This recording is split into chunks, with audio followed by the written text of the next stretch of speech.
Carol? É compartilhar conteúdo.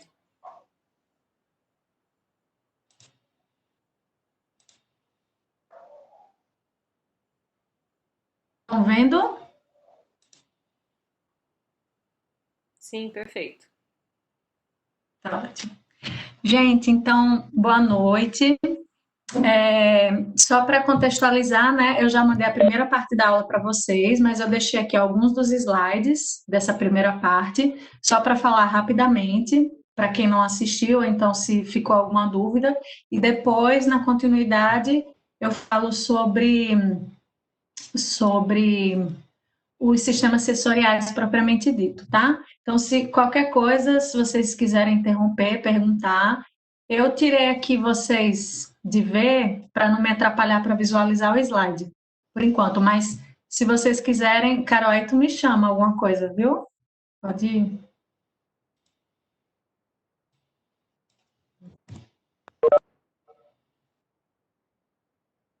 Ai, meu Deus.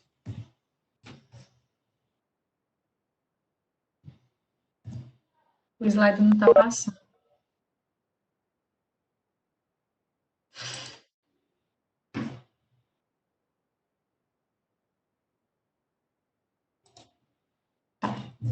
É, bem, a, o sistema sensorial é imprescindível, né, para os animais, porque os seres vivos eles precisam constantemente trocar informações, tanto com o meio, quanto também internamente. Ele precisa captar informações químicas, sonoras, informações visuais, né?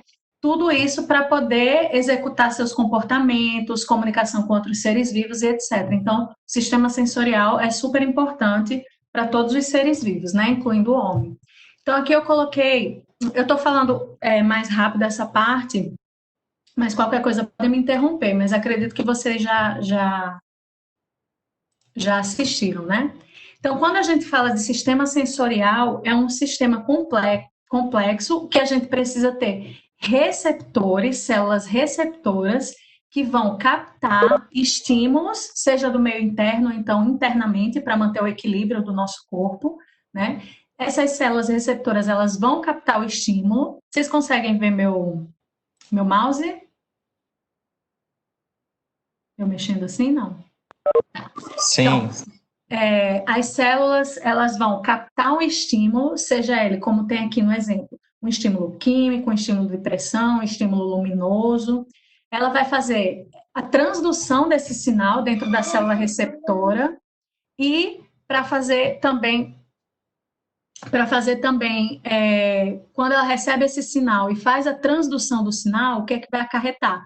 Alteração da abertura dos canais iônicos, esses canais iônicos vão abrir e fechar, permitindo a entrada e saída de íons, né? Consequentemente, alterar o potencial da membrana, e essa alteração no potencial da membrana vai gerar sinais na forma de potencial de ação, tá? Que vai levar informação para os centros integradores, que geralmente é o quê? É o sistema nervoso central, o encéfalo, que vai codificar esses estímulos.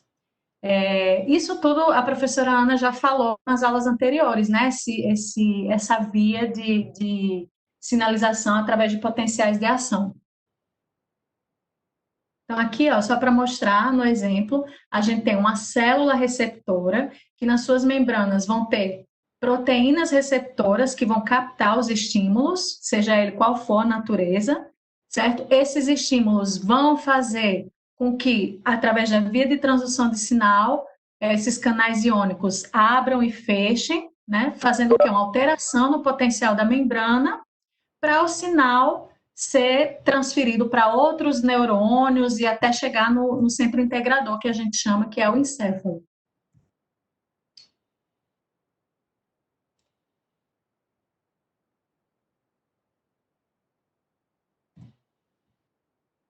Lembrando também que a gente já viu que esses receptores, eles podem ser ionotrópicos ou metabotrópicos, né? O que é que significa isso?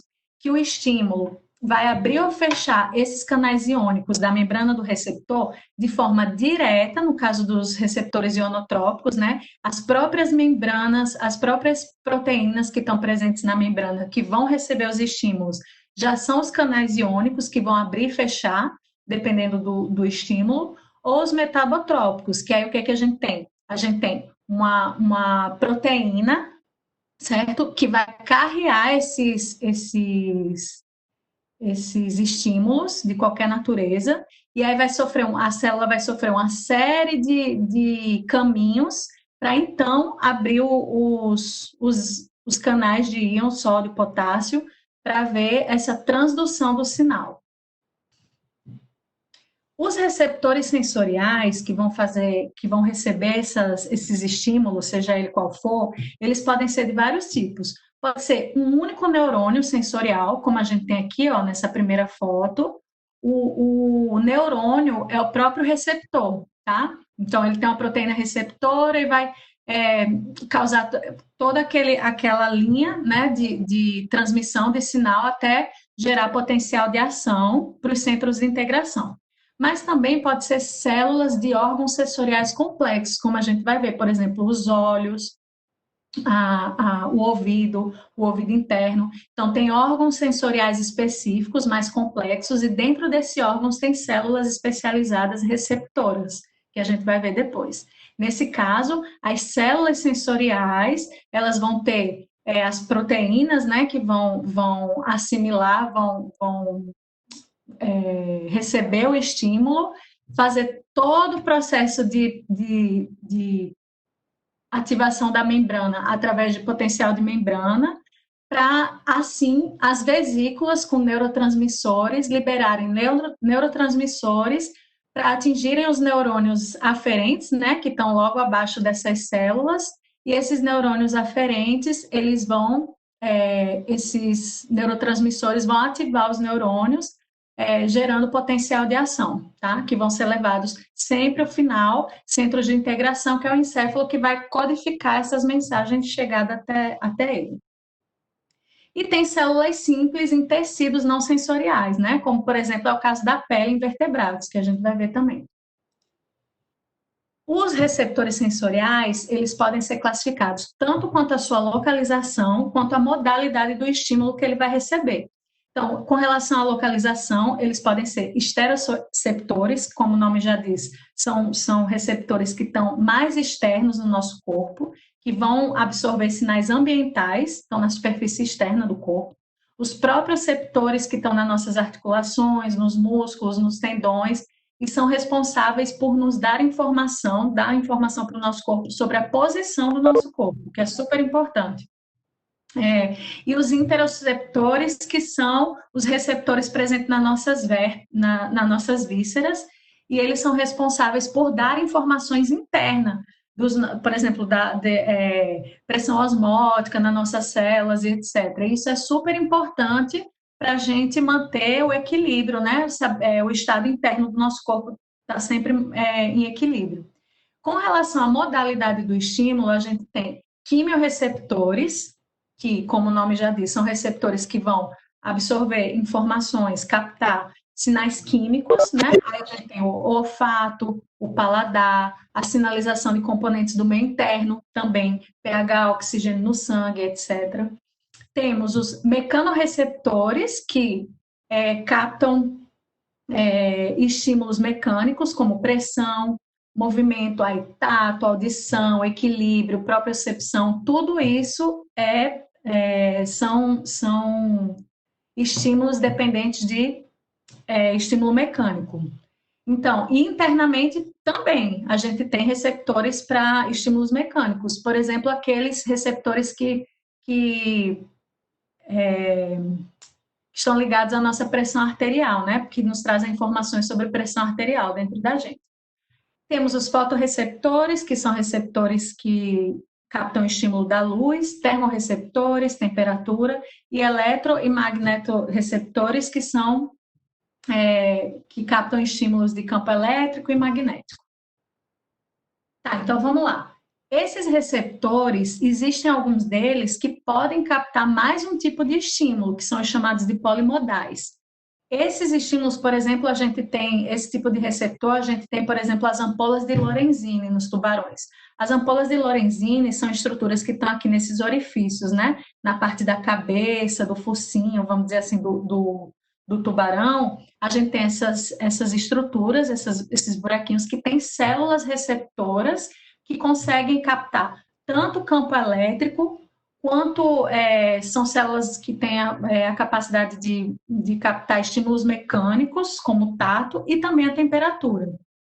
Tá? Então, isso é um tipo de órgão que tem receptores polimodais.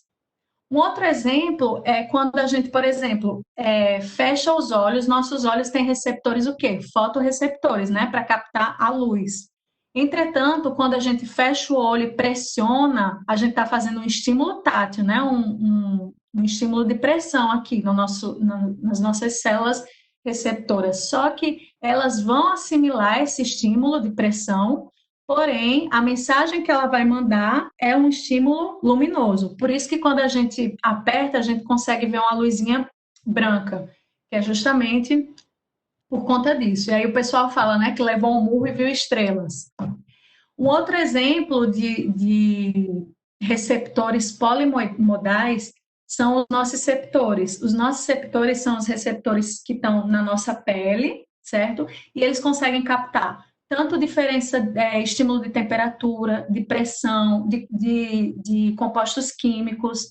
E por que eles são polimodais? Por que é tão importante eles serem polimodais? Porque os nossos receptores são justamente os receptores que conseguem captar estímulos de injúria no nosso corpo. Então, eles dão a sensação de dor para a gente. Então, é muito importante que eles consigam captar mais de um tipo de estímulo, né? Então, a gente viu que os receptores eles vão converter o sinal em potenciais de ação, transferindo para os neurônios aferentes, né? Mas como é que ele diferencia o tipo de estímulo e a intensidade do estímulo? Então, é muito importante que os receptores eles sejam capazes de codificar quatro, quatro características do estímulo químico, né? Do estímulo em potenciais de ação. Então, ele tem que saber a modalidade, qual é a modalidade de estímulo que ele está recebendo, a localização, a intensidade e a duração. E como resolver isso? Bem, a modalidade, qual estímulo que eu vou receber? Aí a gente fala da teoria da linha privativa, né? Que eu expliquei na aulinha que está gravada. O que seria essa teoria da linha privativa? É simplesmente, ela fala que as células receptoras, tem aqui nessa imagem, vocês estão vendo, né?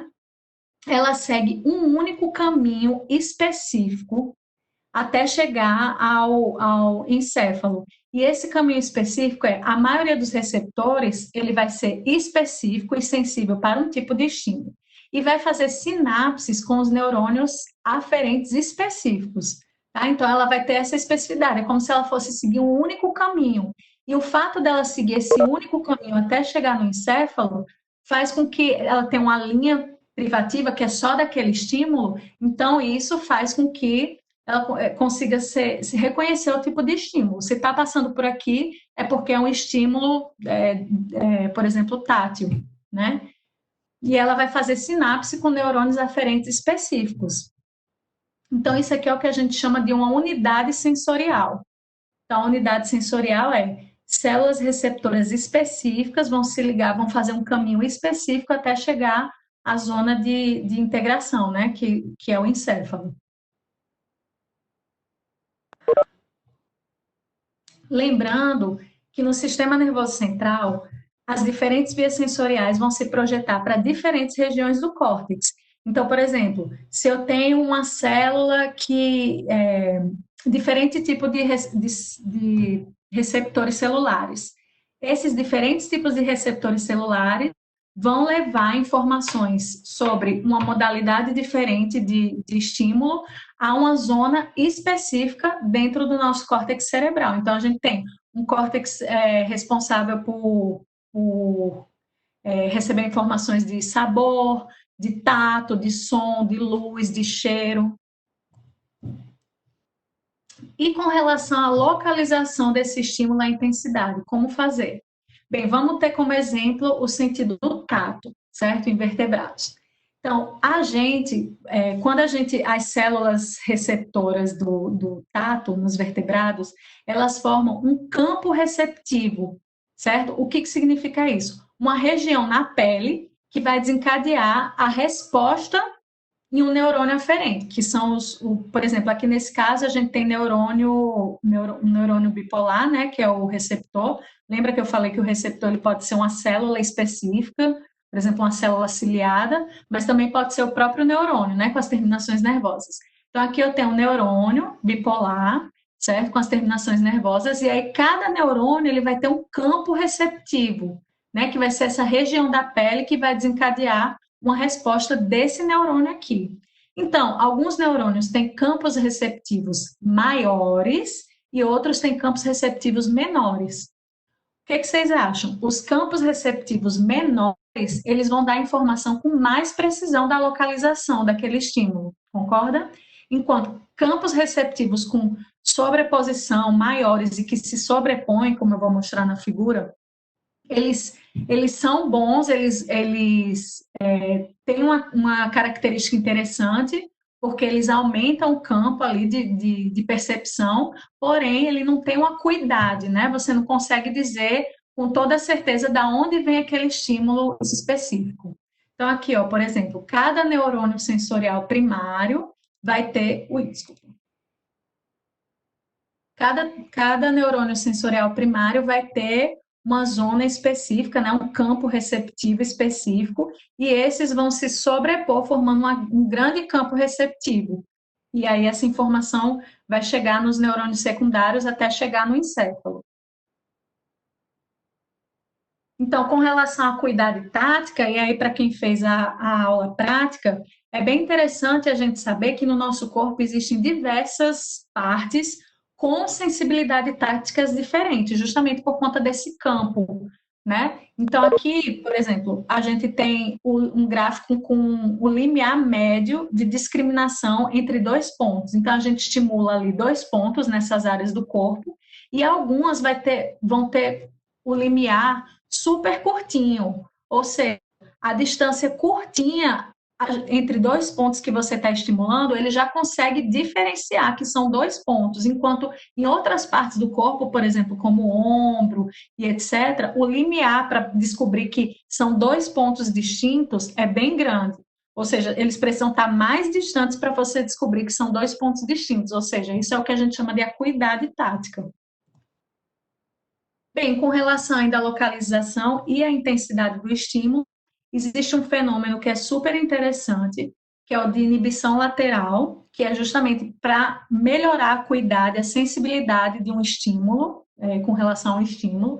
Então, a gente tem aqui, por exemplo, temos 3 neurônios, né, recebendo estímulos, 2 recebendo estímulos fracos e no meio um recebendo um estímulo forte. Vamos pensar num alfinete, assim, sobre nossa pele, né? O que vai acontecer? Esse estímulo forte, ele vai ser estimulado, as outras áreas também, os outros neurônios também vão ser estimulados, só que esse neurônio que recebeu o estímulo mais forte, ele vai fazer com que neurônios laterais, certo? Inibam, através de liberação de neurotransmissores, eles vão liberar neurotransmissores para esses neurônios laterais, para que eles não mandem informação, sinalização para os outros neurônios, os neurônios secundários, certo? Então, o que a gente consegue ver aqui? Nesse primeiro gráfico, a gente consegue ver a frequência do potencial de ação.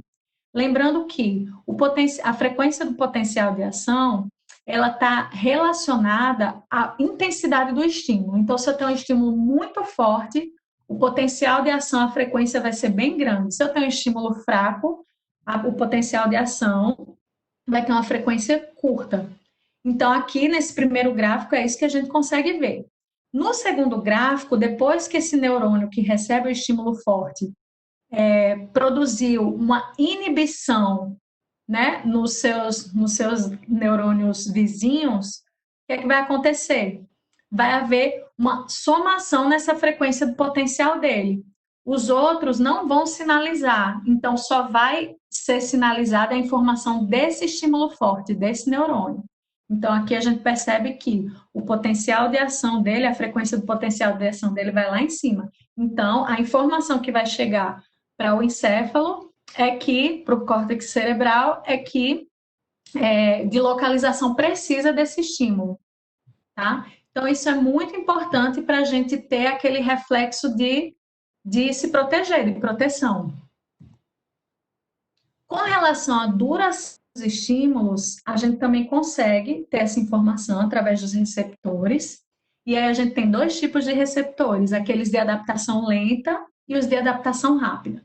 Então vamos supor que a gente tem aqui esse estímulo, ó. Liga, né? O estímulo começa, esse estímulo se mantém constante por um determinado tempo até ele ser desligado, vamos dizer assim. Então o que é que a gente percebe? Que os receptores de adaptação lenta, eles demoram a se adaptar a esse estímulo. Isso significa que, ao longo de todo o tempo, a célula receptora vai estar produzindo potencial de membrana, vai estar respondendo a esse estímulo. Claro, depois de um tempo, essa frequência vai diminuindo ao longo do tempo, mas bem lentamente, por isso que é de adaptação lenta. Já nos receptores de adaptação rápida, não. O estímulo acontece, ele tem potencial de membrana, certo? Desenvolve potencial de membrana, a frequência, só que aí ele vê que o estímulo se mantém, continua ao longo do tempo, ele para. Ele só vai voltar mesmo a desencadear um potencial de membrana quando esse estímulo parar. Então, ele só vai codificar mudanças no estímulo, quando começa e quando termina, mas não na duração, na manutenção do estímulo.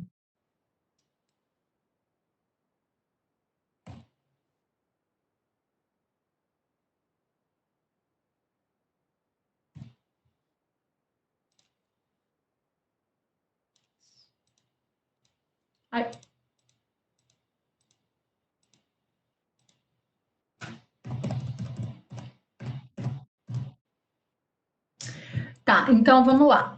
Agora vamos iniciar a aula que seria de hoje mesmo, que eu vou falar um pouco mais devagar, que é com relação aos sentidos, né? Então vamos começar pelo sentido químico.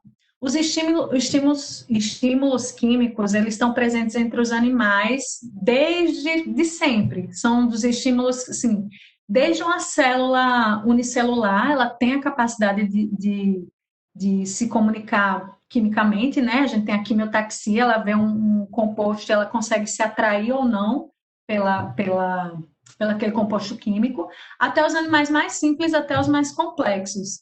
Por quê? Porque os sinais químicos, eles fazem parte de todo o comportamento do indivíduo, né, dos animais. Seja para pegar informações abióticas, como de outros seres vivos bióticos e desencadear seus comportamentos alimentares, sexuais, de locomoção, de defesa, né, dentre outros.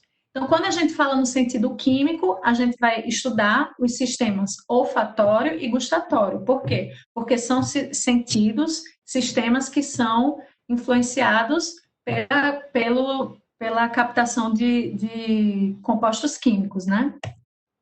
Então, vamos começar aqui pelo sistema olfatório, que botei de um vertebrado, de um mamífero, bem representativo, só para a gente ver como é que funciona. Então, assim, o sistema olfatório, ele tem uma grande capacidade de distinção dos odorantes. Os odorantes são as partículas químicas, né, que levam o odor. Então, assim, como é que funciona? A gente tem aqui uma cavidade nasal, isso funciona para a gente também, tá? A gente tem uma cavidade nasal, e essa cavidade nasal, ela tem um teto aqui da cavidade nasal, e esse teto da cavidade nasal é o que a gente chama de epitélio olfatório. Nesse epitélio olfatório, a gente vai ter as células receptoras, que nesse caso, quais são as células receptoras do sistema olfativo? São neurônios bipolares. Esses neurônios bipolares, eles estão aqui, ó, no epitélio olfativo, cheio de vilosidades, e essas vilosidades estão cheias de proteínas receptoras de odorantes. Essas proteínas que estão aqui, primeiro a gente tem as proteínas de ligação a odorantes, que estão aqui no meio, captando esses odorantes, e levando até as proteínas receptoras de odorantes que estão aqui na membrana dos neurônios receptores, tá? Então, essas células, essas proteínas receptoras vão ser responsáveis por pegar essas moléculas de odorantes e transformar, fazer todo aquele processo de transdução da informação, abrir e fechar canais iônicos, potencial de membrana, e aí, no caso, por ser um neurônio, ela vai deflagrar potenciais de ação até chegar nos interneurônios, no bulbo olfatório, olha aqui onde está o bulbo olfatório, tá? Que esse vai levar as informações para serem codificadas, tá?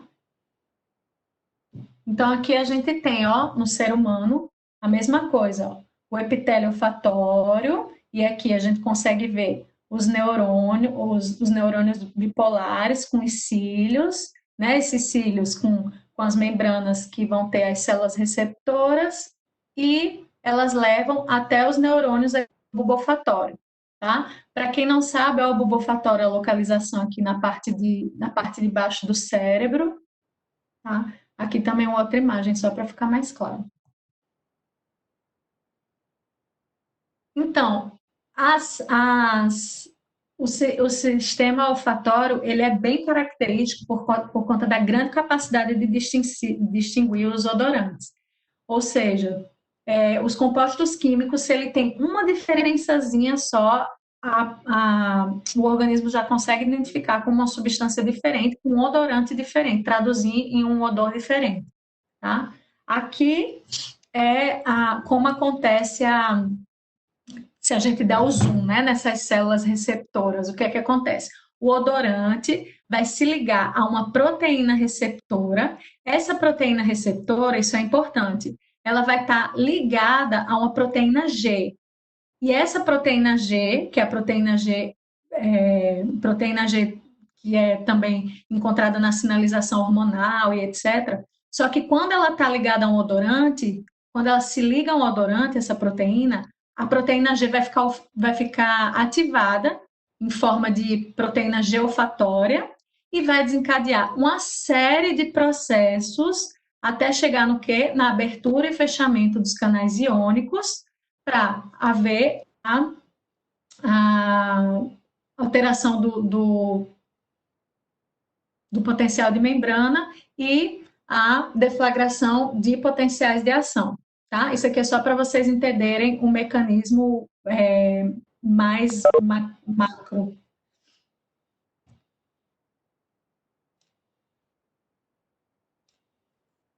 Bem, aí uma coisa super interessante é que alguns organismos, certo? Alguns vertebrados, alguns répteis, alguns mamíferos, eles possuem um órgão acessório, um órgão olfatório acessório. Além daquele que a gente viu, né, agora, que tem células ciliares, ou as células receptoras, né, os neurônios bipolares, possuem um órgão chamado vômero nasal, que é um órgão olfatório acessório.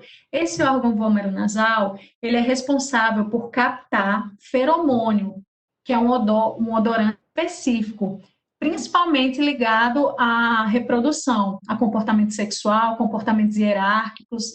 Então, tem aqui, ó, vocês que têm gatinho, a gente consegue ver essa protuberância, que seria do órgão vômero nasal. As cobras também apresentam esse órgão vômero nasal. E o interessante é que elas usam alguns comportamentos e alguns, por exemplo, aqui a língua da cobra para ajudar a detectar esses feromônios e levar para o órgão vômero nasal. Esse órgão vômero nasal vão ter células receptivas para poder transduzir o sinal. Então, eu botei aqui só para título de curiosidade o reflexo de Fleming, que é encontrado em vertebrados, em alguns mamíferos, em ungulados, que é uma característica de levantar a cabeça e abrir um pouco a boca para aumentar a percepção de feromônio. Então, quando você vê seu gatinho aí com a boca aberta, não é porque ele está cansado, ele está tentando sentir mais o cheiro de feromônio para levar até o órgão de Jacobson. Bem, com relação aos invertebrados, tá? Sistema olfatório, a gente tem as sensilas como órgãos sensoriais, tá? Então, as sensilas, elas geralmente estão nas antenas ou nas antênulas de insetos, crustáceos e etc. Essas sensilas, elas são responsáveis elas são umas projeções, tá? que em formato de cílios. A cutícula faz projeção e forma uma estrutura como se fosse um cílio, duro, óbvio, por conta que é a base de cutícula, só que ela vai ter um poro. E esse poro vai permitir que os odorantes entrem nessas sensilas, e aqui a gente tem os neurônios, né? Neurônios receptores, os neurônios bipolares receptores, que vão captar os odorantes que entram pelo poro das sensilas em invertebrados, tá? E aí fazer aquele mesmo mecanismo de transdução.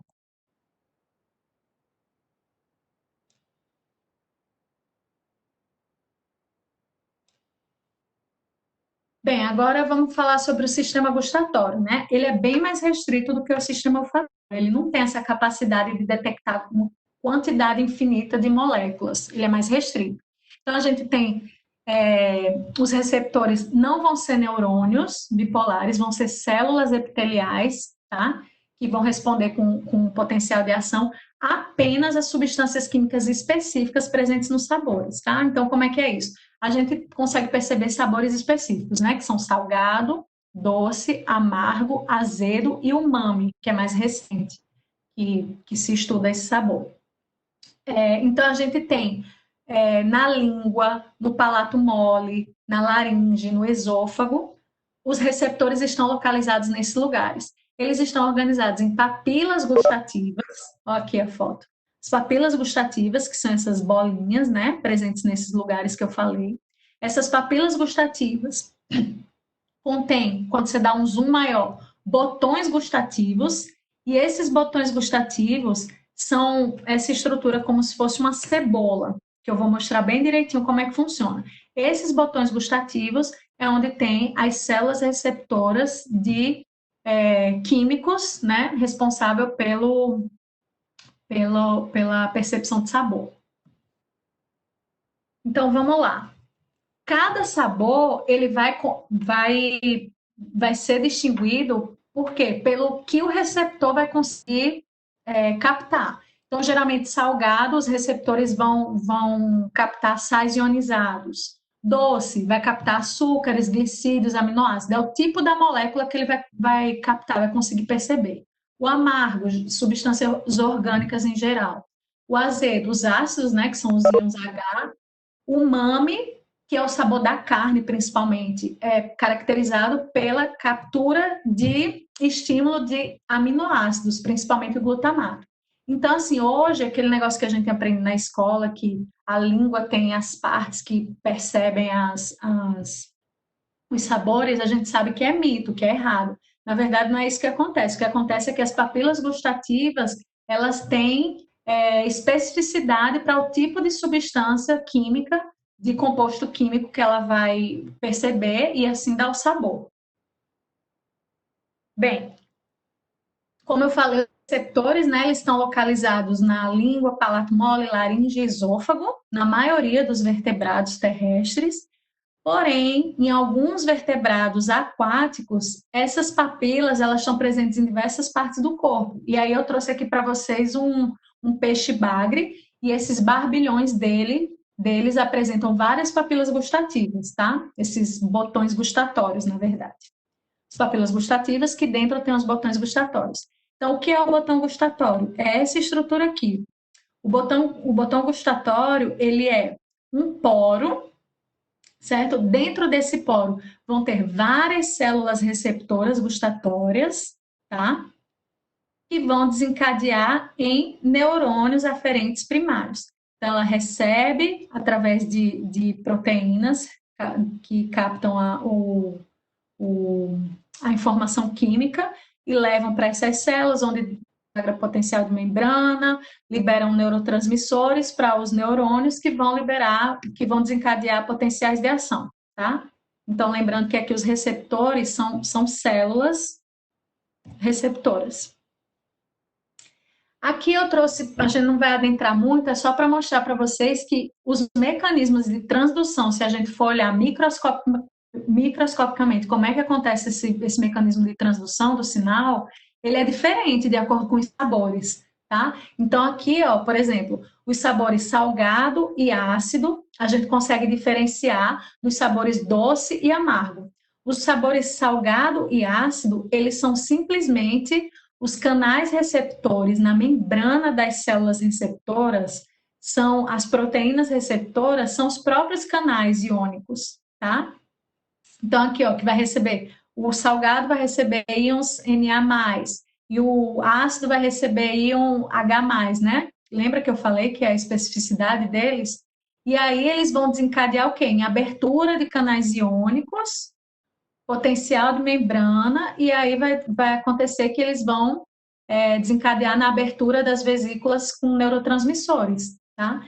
Então, eles são o quê? Ionotrópicos, esses receptores. Diferente desses outros receptores aqui, que vai desencadear um processo mais robusto e os canais iônicos vão abrir indiretamente, não é? Eles não funcionam como receptores e aí o composto vem, se liga a ele, o composto químico, e aí ele muda de conformação e etc. Não, ele é desencadeado por vários caminhos, tá? O doce e o amargo.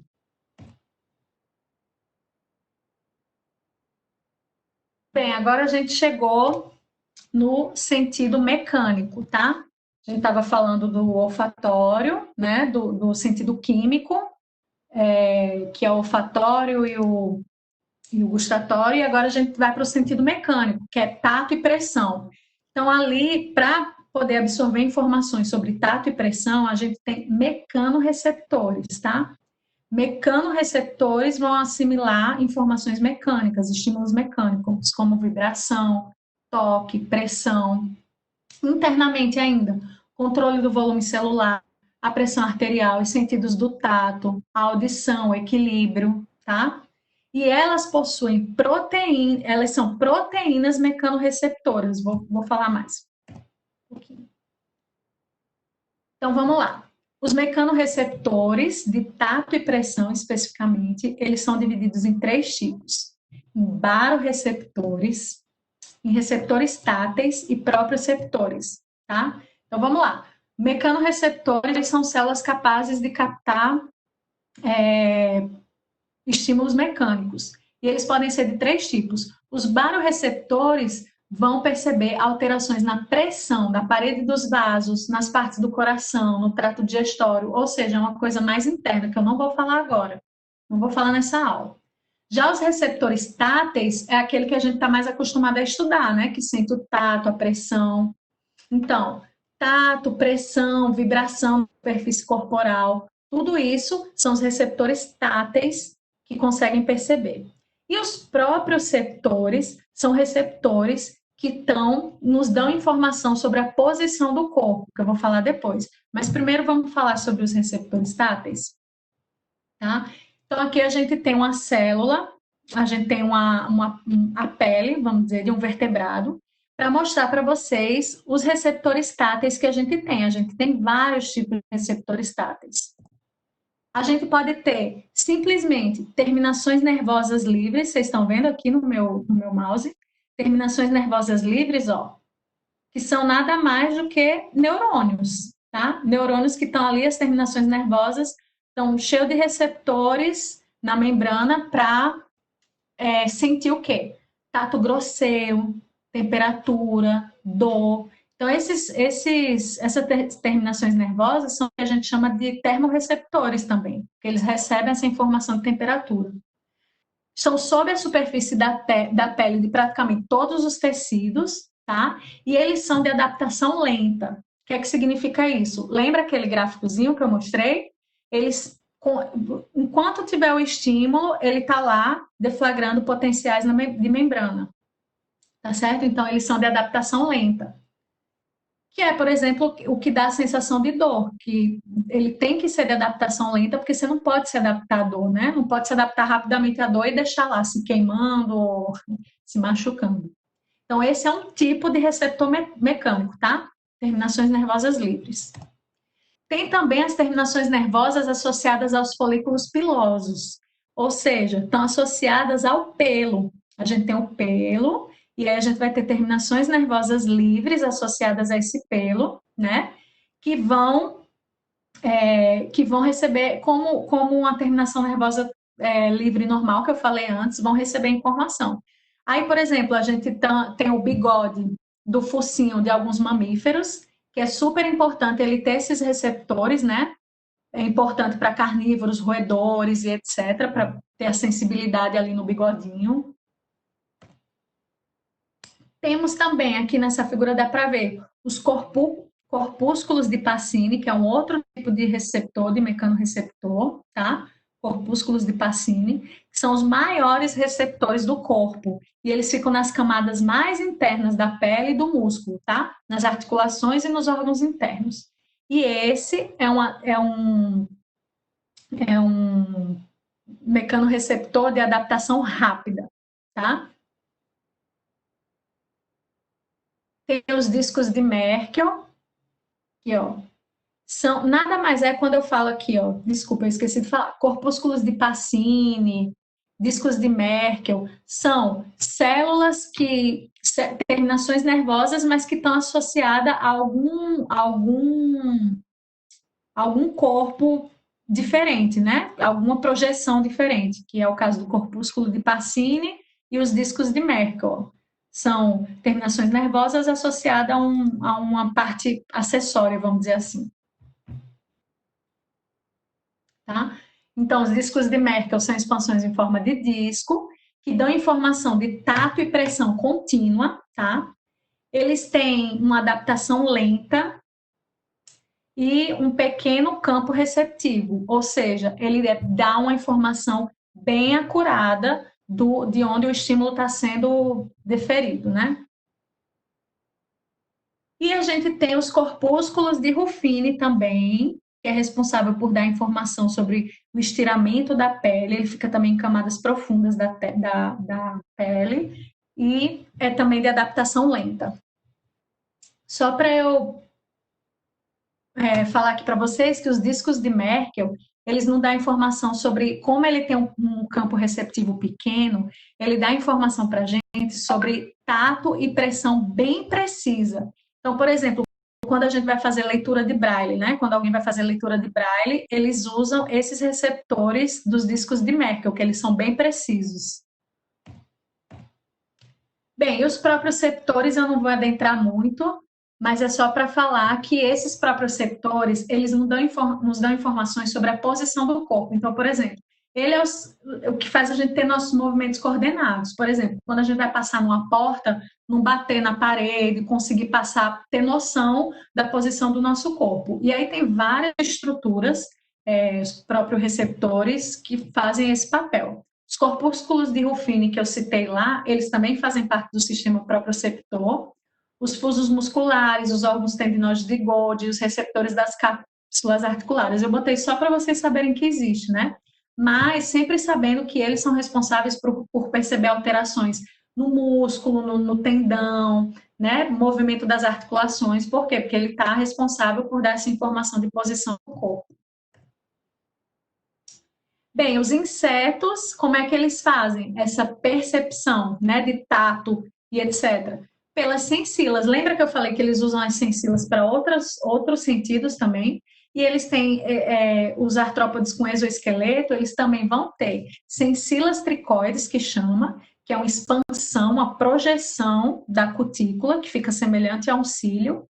E aí eles vão ter o quê? Neurônios bipolares que vão ser receptores de estímulos mecânicos, tá? Eles vão receber, eles têm uma estrutura acessória aqui e vão conseguir receber essa informação sobre tato e etc. Essa sensila tricoide, então, alguma pressão aqui nessa projeção, né, bate em algum lugar, aí já leva informação aqui mecânica para esses neurônios, esses receptores que nesse caso são neurônios. Aí só para saber também que a sensila camponiforme é como se fosse também uma projeção, como se fosse uma sensila tricoide, só que essa daqui vai ser responsável por informações sobre localização do corpo, ou seja, a função proprioceptora, tá?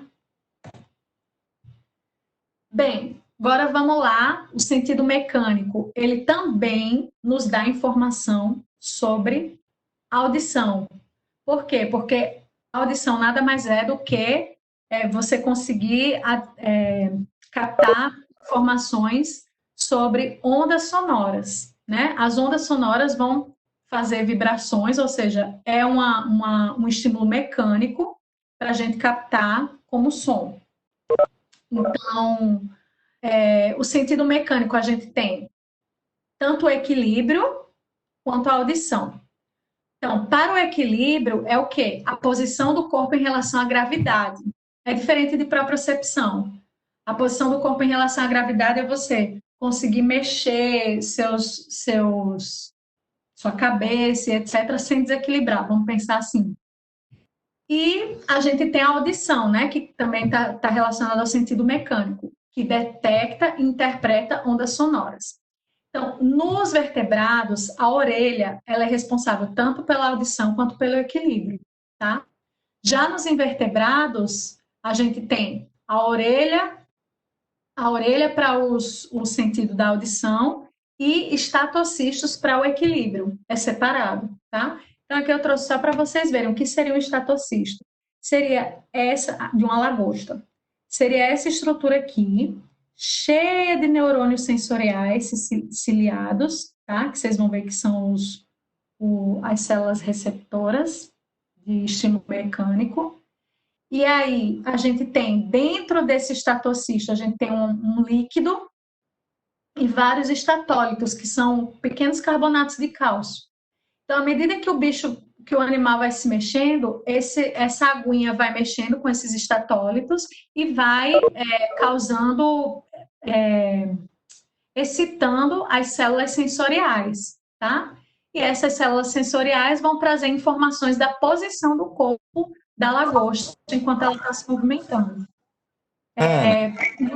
Oi? Eu queria saber o seguinte, porque tá como a audição tá como sentido mecânico, e no mecânico a gente também sente pressão. Então, quando a pressão que a gente sente no ouvido é colocado como um sentido da audição ou sentido do tato? Não sei se eu consigo explicar direito. Não, é porque o sentido da audição, assim como o tato, ele é estimulado por estímulo mecânico, né? Os dois. Só que eu acredito que a pressão no ouvido está relacionada a alguma coisa, por exemplo, quando você sente sei lá, no tímpano, alguma vibração que seja alterada, e aí dá aquela sensação de pressão. Não sei se Carol talvez saiba explicar melhor.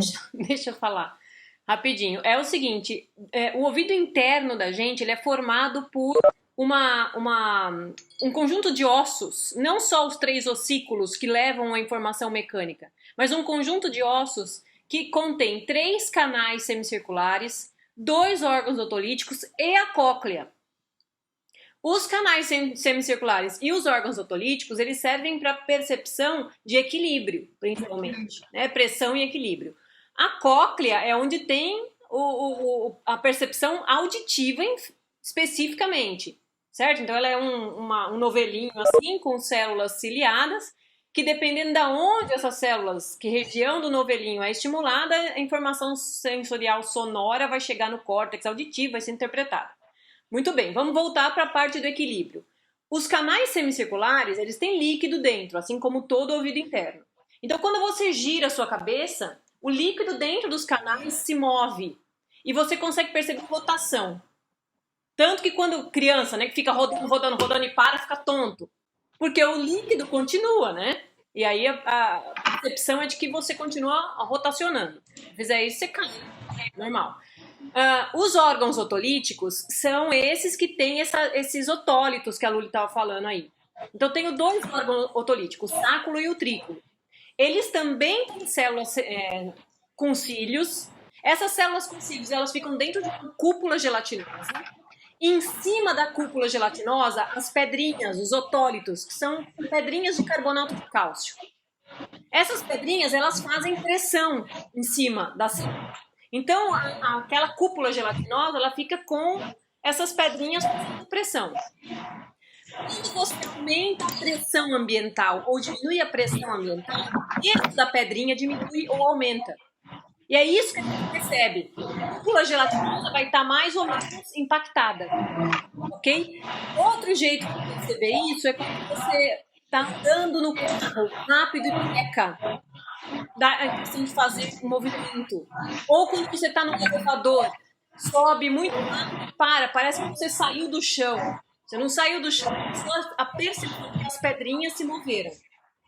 Certo? Mesma coisa quando você desce no elevador, que a hora que você chega no térreo, parece que você foi, mas não foi foram as pedrinhas que se moveram. Então, esses óculos otolíticos são bastante primitivos também, porque tem uma percepção, claro que não tanta qualidade, porque a gente veio ganhando etapas ao longo da evolução, né? Ganhando características desses invertebrados que ela mostrou, desses moluscos que ela mostrou.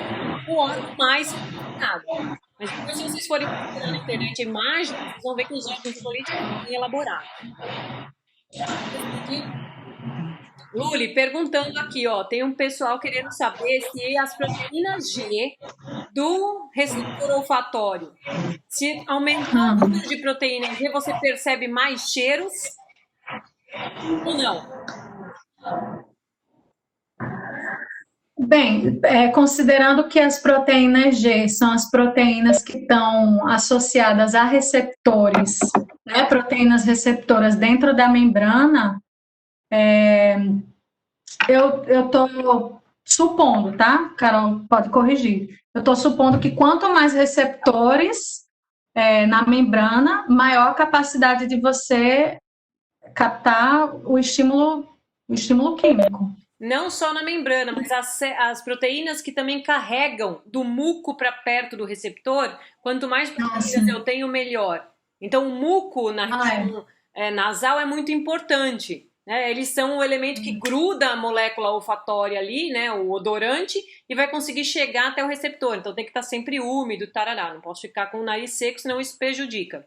E sim, né? Então, quanto mais proteínas eu tenho inseridas na membrana, melhor a qualidade da informação sensorial e mais informação eu vou ter. Então, se eu tenho pouca proteína, passo um cheiro perto de mim, eu não percebo muito bem. Percebo ele não completo, percebo um cheiro esquisito. Se eu consigo ter mais proteínas inseridas ali, tem mais informação sensorial sendo levada. Lembra que as proteínas, elas são produzidas constantemente ao longo da vida. Então, se eu estou no ambiente que tem muita estimulação olfativa, eu vou ter mais receptores. E menos informação, menos receptores. Menos proteínas ali para perceber, tá?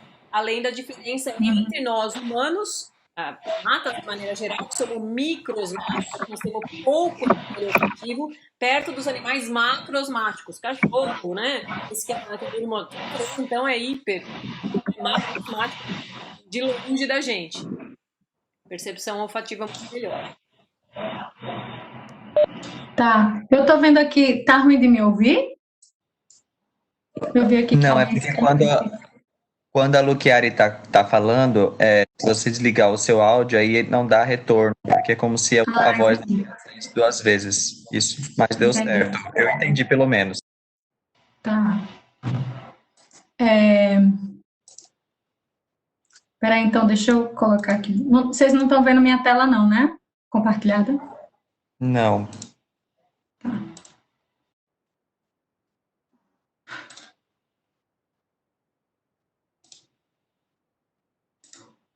Estão vendo? Sim, obrigado pela resposta, inclusive. Aí, valeu, viu? Obrigada, Carol. Ó, então, voltando aqui rapidamente, os estatocistos em moluscos, aqui cefalópodes, no caso, eles são lembra que são esses órgãos de equilíbrio, né, invertebrados, eles são mais complexos, eles têm 2 estatocistos, os estatocistos, eles têm essas cristas aqui que elas dão ideia do plano, certo? Então, elas dão informações mais precisas sobre a movimentação do animal. Dentro delas também tem estatólitos, né, que vão fazer os estatólitos que vão, com seu movimento, excitar as células neuronais sensoriais. Bem, com relação à audição, né, o equilíbrio e a audição de humanos, como a Carol já falou, é tudo no ouvido, na orelha interna. Já nos insetos, a gente viu que o equilíbrio nos invertebrados, né? A gente tem órgãos tanto para o equilíbrio quanto para a audição. Então, a audição dos insetos, ela é feita através de sensilas tricoides modificadas. Lembra sensilas? Aquela projeção, que eu nem coloquei aqui porque ela é pouco sensível para a audição. Geralmente, os órgãos mais utilizados são os cordotonais. E aí tem 3 tipos diferentes que eu botei aqui só para vocês conhecerem, que são órgãos que é bem interessante. Por exemplo, órgãos subgenuais, eles estão presentes nas patas de alguns insetos, tá? E eles conseguem captar informação de estímulo mecânico, à medida que a patinha vai recebendo estímulo mecânico, vai mandando esse estímulo para as células receptoras de estímulo, tá? Já os órgãos de Johnston estão presentes na antena dos insetos, que também são responsáveis por captar ondas mecânicas, e aí é como se fosse a audição do animal, tá? Como a audição dos insetos. E, por fim, os órgãos timpanais. Esses órgãos timpanais são os mais sensíveis para a audição nos insetos, e eles estão presentes ao longo do corpo deles. Então, são o quê? São estruturas, são a parte do corpo onde está uma estrutura mais delicada, da cutícula mais fininha, e funciona como um tímpano do ouvido humano. Ele vai absorvendo a energia mecânica, né, da onda sonora, vibrando e codificando isso às células sensoriais em audição. Nos vertebrados, os receptores da audição são as células ciliadas, tá? As células ciliadas, elas têm essa conformação aqui, tem vários cílios que se chamam estereocílios e um cílio maior. Nos vertebrados, nos mamíferos, por exemplo, no homem adulto, não tem esse cílio maior, mas tem esses cílios chamados estereocílios, que tem essa diferença de tamanho, e isso vai fazer toda a diferença na captação do sentido mecânico, tá? Essas células ciliares, elas também estão presentes na linha lateral dos peixes, tá? Em um conjunto de células, junto de uma cúpula preenchida com gel.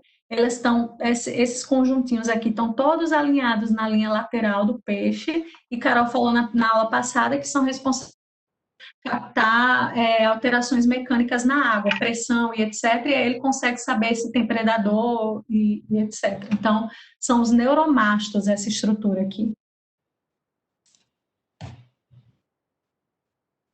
Só para deixar claro aqui para vocês. Essas células receptoras, tá?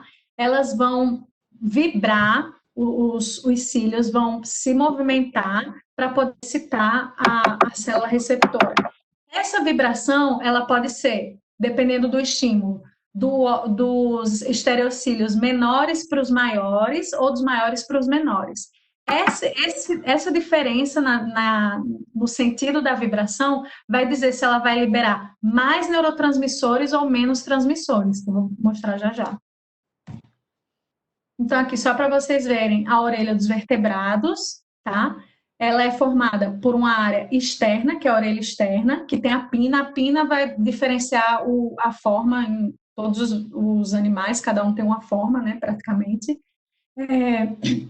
Isso se caracteriza pela orelha externa, tem o canal auditivo e a pina, tá? Depois a gente tem a orelha média, que é formada por 3 ossículos que vão responder a vibrações. Então, o som chega, vibra aqui na membrana timpânica, vai vibrar os ossinhos da orelha média, que é o martelo, bigorna e estribo, até chegar no ouvido, na orelha interna, né? Que Carol estava explicando, que tem importância tanto para a audição quanto para o equilíbrio. E na cóclea, nessa orelha interna, a gente tem as células receptoras, né? As células ciliares receptoras. E a cóclea é responsável especificamente pela audição. Tá? Então, aqui mostrando ela num zoom, essa orelha interna num zoom maior. A gente tem a cóclea, os ductos semicirculares, que Carol estava falando, os ductos semicirculares, junto com esse utrículo, sáculo e ampola, é toda a estrutura responsável pelo equilíbrio, tá? E a cóclea é pela audição. Então, juntos, o trículo, sacro, a ampola formam os sacos vestibulares e junto com os ductos semicirculares formam o aparelho vestibular, responsável pelo equilíbrio, tá? Que tem células mecanorreceptoras também, enquanto a cóclea é responsável apenas pela audição. Ficou claro isso? Então, a gente tem duas subdivisões aqui na orelha interna, que a Carol já tinha falado. Que eu botei também só a título de curiosidade sobre o implante coclear na pessoa que não consegue ouvir. O que é que se faz? Substitui a cóclea por um implante coclear. Nada mais é do que aí ele vai instalar todo um mecanismo aqui, um receptor de som que vai transformar a onda sonora em pulso elétrico. E aí, na verdade, a cóclea aqui, ela vai ter o quê? Vai ter eletrodos que vão receber esse impulso elétrico e levar para os nervos auditivos. Aqui foi o que Carol estava explicando, tá? Que é justamente esse do sistema vestibular, né? Essa parte que é responsável pelo equilíbrio. Como eu falei, a gente tem dentro deles várias células receptoras, dentro daqueles ossículos, dos canais semicirculares, etc., né? Então, dentro do trículo e do sacro, a gente tem os otólitos e a movimentação desses otólitos, a partir do momento que a gente movimenta a nossa cabeça, vai fazer com que os nossos cílios também se movimentem dos receptores, né? Os cílios das células receptoras, e aí isso vai criar o quê? Potenciais de membrana, né? Eles vão captar esse estímulo mecânico, vão abrir canais de sódio e potássio e vai criar um potencial de membrana. Lembrando que dependendo da direção, esse potencial de membrana é uma frequência maior do potencial de membrana ou menor, né? Então, a intensidade da resposta pelo ângulo de inclinação é dada pelo grau de inclinação da cabeça. Então, à medida que quanto mais você inclina a cabeça, mais a resposta do ângulo de inclinação, né? O estímulo vai ser mais captado pelas células receptoras.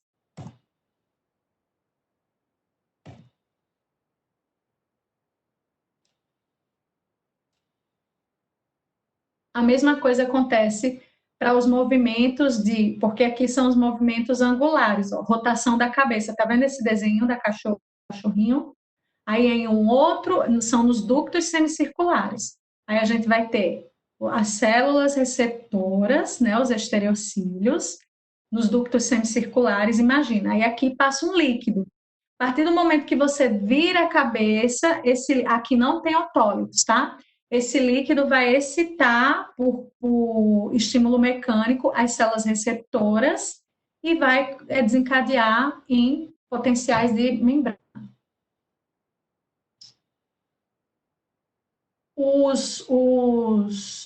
Alguns vertebrados não têm orelha externa, orelha média, só tem orelha interna, como o peixe. E o peixe tem os otólitos também, que funcionam como agente. As ondas sonoras vão mover os otólitos, que vão movimentar os cílios das células ciliares, tá? Só uma curiosidade é que os otólitos eles são usados em muitas pesquisas também para dar várias informações sobre o peixe, idade, ele tem uns anéis de crescimento. Então, algumas pessoas estudam coletando otólitos para ver poluição e etc., informações sobre o ambiente e idade do animal. Em alguns organismos também. Antes de você passar para a bexiga natatória, você só volta com esses slides aí, por favor. Mais um. Eu queria que todo mundo... O próximo.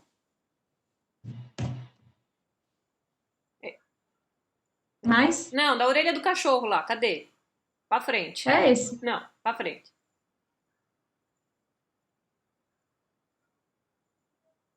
Foi? Não, tá demorando para chegar a informação aqui, pelo menos. Acho que aqui no meu tá na orelhinha do cachorro. Que ele tá virando a cabecinha. Você tá falando do sacro, do trículo. Tá aqui. Apareceu aí? É o anterior a esse aí, ó. Que tem o potencial de ação, fica bem facinho de explicar. O que eu quero que todo mundo fique bem atento é que os receptores sensoriais, eles têm dois modelos principais. Aqueles que disparam potencial de ação o tempo todo e aqueles que não disparam potencial de ação, a não ser que eles sejam estimulados. Tá? Então, nesse caso aqui de percepção de equilíbrio, o receptor sensorial, nessa figurinha aí do segunda linha, primeira figura, aponta aí, Luli, segunda linha, primeira figura. Em cima desse. Aí, esse aí, ó. O cachorro tá parado e tá tendo potencial de ação. Por que que eu preciso disso, que aconteça isso? Porque ele vai sempre comparar a informação normal com uma informação secundária. Então, assim que o cachorro começa a se mover, se ele tá indo para frente, o potencial de ação vai aumentar. Por quê? Porque tá indo dos estatocistos para o quinocisto a informação. Então, é contra o mais alto ali dos cílios. Se ele vai no sentido contrário, a informação, então, vai do quinocílio para os estatocílios. E aí ele diminui o número de potenciais de ação. Lá embaixo, diminui o número de potencial de ação. Então, assim... Deixa eu desligar o meu, Carol, rapidinho. Estão pedindo para eu desligar. Assim, o sistema nervoso consegue comparar o que era e como é que ficou. Para dizer se você está indo para um lado ou se você está indo para o outro. Se você está acelerando ou desacelerando, subindo ou descendo, virando ou desvirando. Vocês entenderam? Então, nesses casos, sempre está tendo potencial de ação. E aí ele vai alterar conforme o movimento. No caso de receptor tátil, não. Eu tenho ali o receptor somente quando tem o sinal. Cóclea tem o sinal somente quando tem o estímulo. Certo? Sim. Beleza, era isso. Excelente. Eu não entendi, não. Diga qual é a pergunta. Você não entendeu o que exatamente? Depois que você passou para... Pronto, tem a segunda, para a terceira figura. A partir daí eu não consegui mais entender o cachorro. Tá, vamos lá. O Luli, aponta o cachorro aí quando ele tá parado. Esse aí. Você tá vendo que na linha tem o potencial de ação liberado pela célula? Nessa linha de baixo? Tempo e potencial de membrana ali em milivolts. A cada tanto tempo tem um pico, tá vendo? Significa que se o bicho tá parado, se você tá parado aí com a sua cabeça bem retinha, você tá tendo potencial de ação para informar o sistema nervoso qual é a sua posição. Parado. Conforme você se move a cabeça em um sentido, então nessa figura da frente, isso que a Luli tá apontando agora, o cachorro tá indo para frente. Quando ele vai para frente, ele acelera. Tá vendo os cíliozinhos lá da célula? Estão indo para trás. Ele já está acelerando, então os cíliozinhos estão indo para trás. Quando isso acontece, aumenta o número de potenciais de ação. O aumento no número de potencial de ação indica para o sistema nervoso a aceleração. Quando o cachorro faz o inverso, então ele vai para trás agora, ele tem um movimento contrário. Ele dá ré. Quando ele dá ré, os cíliozinhos das células fazem o movimento inverso. E aí, em vez de aumentar o potencial de ação, não, diminui o potencial de ação. Fica mais longe um do outro. E aí o sistema nervoso consegue comparar aquele número de potenciais de ação com o prévio, com o que vinha no repouso. Para saber se está indo para frente ou indo para trás. Girando para um lado ou girando para o outro. Se não tivesse o basal, o sistema não ia conseguir nunca saber. Você entendeu? O que é o basal? O basal ele tá parado?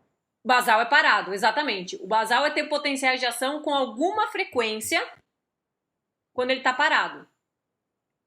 Tá certo.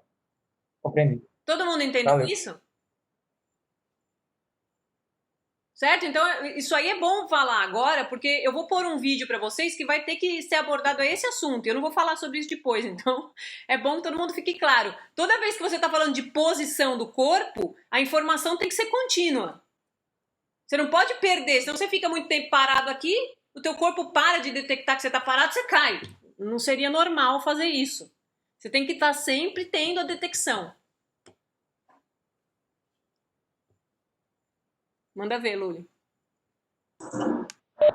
Tá, é porque eu corri um pouco também. Eu queria saber se vocês se incomodam se a gente passar um pouquinho do tempo, porque senão eu vou correr muito e aí passa batido, né? Algumas coisas, que é justamente isso aqui que eu queria falar, de por que que era importante eu ter falado melhor antes, que essas células ciliares, ela tem essa diferença, o tamanho dos cíliozinhos da célula que vai dizer a intensidade do potencial de membrana deflagrado, né? Então, isso é importante a gente saber.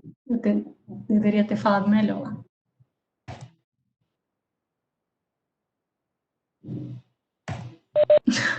Vai indo, que o povo não tá reclamando. Na hora que eles É porque não tá travando aqui. Tá, e esse aqui é a mesma coisa, só que são células que eu preciso repetir esse. É também de movimento de rotação. Vocês entenderam?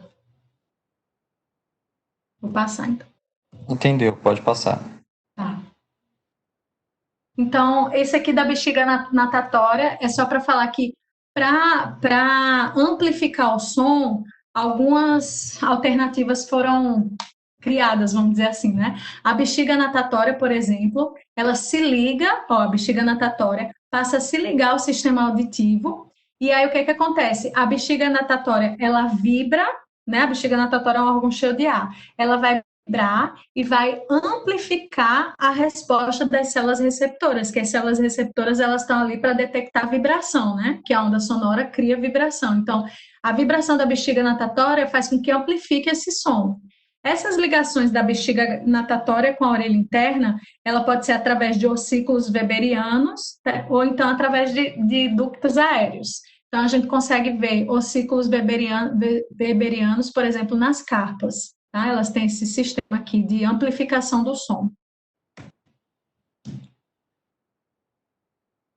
Então, a gente viu que os vertebrados terrestres, eles têm ouvido externo, médio e interno, diferente do peixe, que só tem ouvido interno, tá? Então, por quê? Porque a propagação do som na água não é tão eficiente na terra, não é tão eficiente quanto é na água. Na água, a propagação é muito maior, né? Tanto é que a gente escuta sons mais altos na água. Então, assim, é como se foram criadas especializações para poder otimizar a chegada do som até as células receptoras. Qual foram essas? Ouvido externo, médio e interno, e quando você vai ver, o ouvido externo junto com o médio, ele faz com que o som ele seja filtrado para chegar na cóclea de uma forma que ele seja otimizado, né? A percepção do som. Outra coisa também é que nos mamíferos a gente tem dois tipos de células ciliares. Não é que sejam dois tipos, é aonde elas estão localizadas. Então a gente tem células ciliadas internas que vão detectar o som, né, pela vibração da perilinfa, que eu vou explicar aqui. A perilinfa, é um líquido que passa aqui pela cóclea, certo? Ela passa aqui pela cóclea, a cóclea é assim dobradinha, mas aqui está mostrando ela retinha. Então, essa perilinfa, ela passa por aqui vibrando e faz com que as membranas, vai vibrar as membranas, né, basilares, e as células receptoras, as ciliares, que estão aqui, elas vão captar esse estímulo mecânico de vibração, vibratório. Só que as células internas, ciliadas internas, elas detectam o som, enquanto as externas, elas vão amplificar o som, através de um mecanismo que a gente vai ver, tá? E aí, o que que acontece? Acontece a transdução coclear. Transdução do sinal, que a gente já aprendeu, coclear porque é na cóclea. Ela vai transformar as ondas de pressão na perilinfa em sinais elétricos, em potenciais de ação, né? Então, lembrando que neurônios em cada parte da porção da membrana basilar vai fazer conexão com áreas particulares do córtex cerebral. Então, a gente tem o córtex encefálico, responsável pela captação de estímulos de sinais de audição, e lá dentro, várias áreas particulares vão codificar vão codificar cada frequência sonora absorvida pelas células. Ai, tá demorando aqui para passar. Tá? Então, aqui só para mostrar para vocês que aqui seria a cóclea, né, dobradinha, essa membrana tectorial, que tem aqui, ó, membrana tectorial, tá vendo essa parte aqui, ó? Estaria aqui dobradinha, porque aqui não está dobrado só para a gente ver, mas está aqui dobradinha, e aqui a gente teria as células ciliares internas, que captam o som, e as externas, que captam o som e amplificam o som, tá? As células ciliares externas. Então, aqui, as ciliares internas vão detectar sons de maior intensidade, vai ter sons de maior intensidade, vai gerar mais movimento naquela membrana basilar, né? E aí as células ciliares vão sofrer maior despolarização, ou seja, vão ser mais excitadas, vamos dizer assim, e vão liberar neurotransmissores, tá?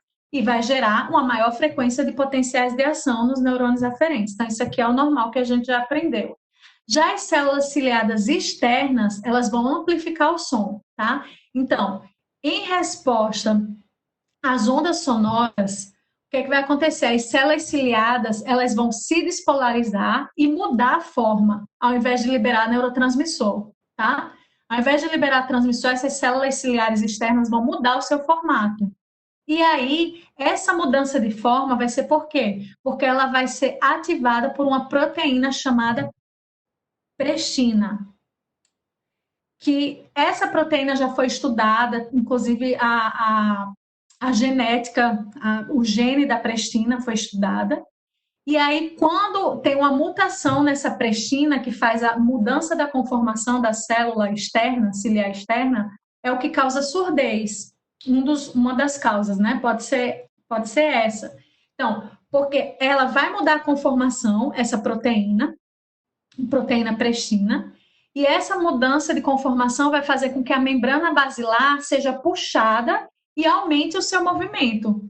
Então, as células ciliadas internas vão ser mais excitáveis, ou seja, vão amplificar o som, porque vai amplificar o seu sinal. Deu para entender? E, por fim, vamos chegando no sentido visual. Tá? O sentido visual nada mais é do que o sentido que é estimulado por um estímulo eletromagnético, né? Uma onda eletromagnética. Então, a gente sabe aqui que a gente tem um espectro imenso de ondas eletromagnéticas, mas o espectro de luz visível é bem pequeno, de fotorrecepção, né? Que é capaz de ser percebida por fotorreceptores. Então,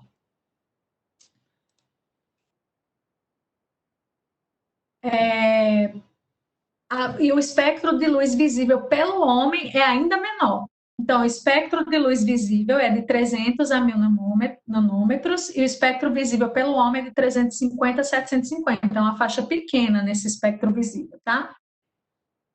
E aí, quando a gente fala em fotorrecepção, é justamente a capacidade de detectar pequenas partes do espectro eletromagnético.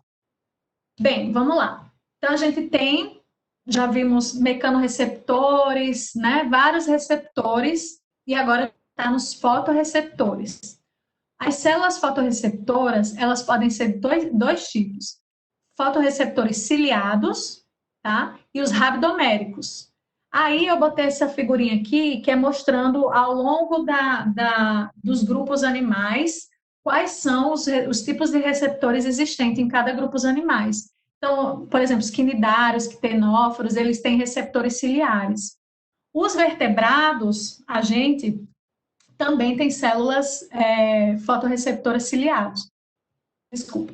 Alguns, por exemplo, os insetos e etc., eles têm um tipo de fotorreceptor que são os rabdoméricos, que têm microvilosidades, enquanto os ciliados têm um cílio, tá bom? E esse cílio tem várias lamelas, que eu vou mostrar a figura para vocês, cheio de fotopigmentos. Então, tá aqui, ó, o desenho. Aqui é uma célula ciliar, e esse cílio tem várias lamelas, e essas lamelas é onde tem os fotopigmentos, tá? Só que aí o que acontece? Os vertebrados, ele tem dois tipos de fotorreceptores ciliados, os bastonetes e os cones, tá?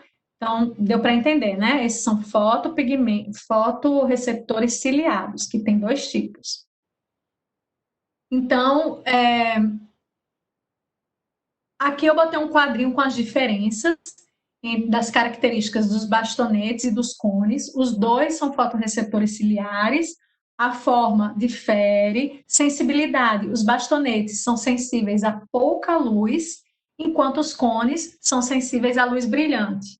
E o tipo de fotopigmento? Nos bastonetes tem um tipo só, enquanto nos cones tem mais de um tipo de fotopigmento, tá? Então, nos mamíferos noturnos, eles vão ter maior número de fotorreceptores do tipo quê? Bastonetes. Por quê? Porque melhora a visão noturna, já que os bastonetes, eles são sensíveis a pouca luz.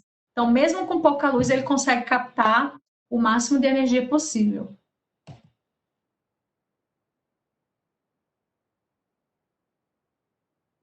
Então, os fotopigmentos vão absorver as partículas eletromagnéticas, que são os fótons, né? Ou seja, vão absorver a luz. Esses fotopigmentos que estão dentro dos fotorreceptores, tá? Eles são formados por um pigmento derivado da vitamina A, que é o cromóforo, mais uma proteína fotorreceptora específica, certo? Então, diferentes fotopigmentos vão ser sensíveis a um determinado comprimento de onda de luz.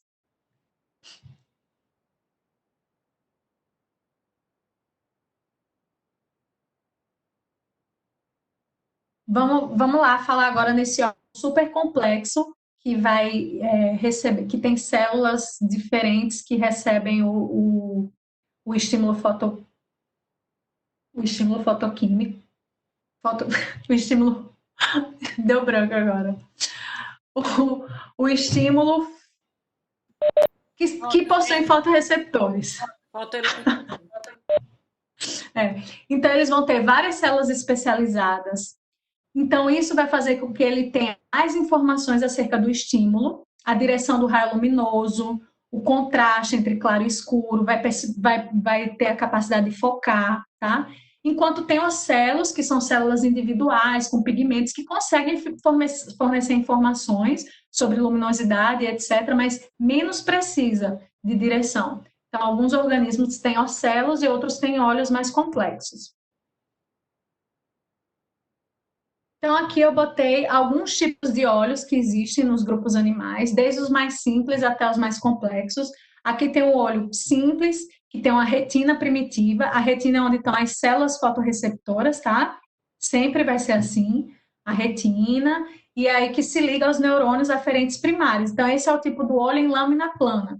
Permite detecção de contraste entre claro e escuro, não é muito específico.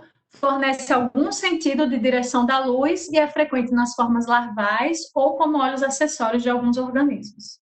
Tem os olhos em forma de cálice, que o que acontece? A retina ela é dobrada e aí melhora a detecção de contraste de claro e escuro, lembrando que a retina é onde estão os receptores, tá? Fotorreceptores.